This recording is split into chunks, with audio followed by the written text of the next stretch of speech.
ఆ, ఓకే, బాగా చేయండి హరీష్ గారు. ఖచ్చితంగా మార్పు వస్తుంది. గోరఖనాథ్ అంతటి వాడు. ఎందుకంటే మనకి ఇక్కడ గోరఖనాథు అంత పరిచయంలో లేడు హరీష్ గారు. లేక మనం అలా అన్నాం అనుకుంటున్నాము. ఏం అక్కర్లేదు. ఈయన ఒక్కడు చాలు, గోరఖనాథ్ ఒక్కడు చాలు. ఏ పితృదోషం నుండి అయినా బయటపడిపోతాం. ఏ సర్పదోషం నుండి అయినా బయటపడిపోతాం. ఏ శత్రు సమూహంలో ఉన్నప్పటికి కూడా బయటపడిపోతాం.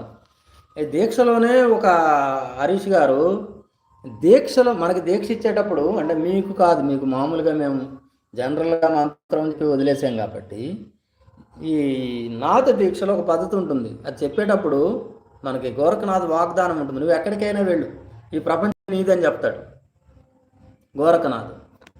అది ఉంటుంది. ఇక నువ్వు యథేచ్ఛగా ఎక్కడికైనా వెళ్ళొచ్చు, నిన్ను ఆటంకపరిచేవాడు ఈ సృష్టిలో లేడని వాగ్దానం ఉంటుంది. అది ఒక పద్ధతిగా మనం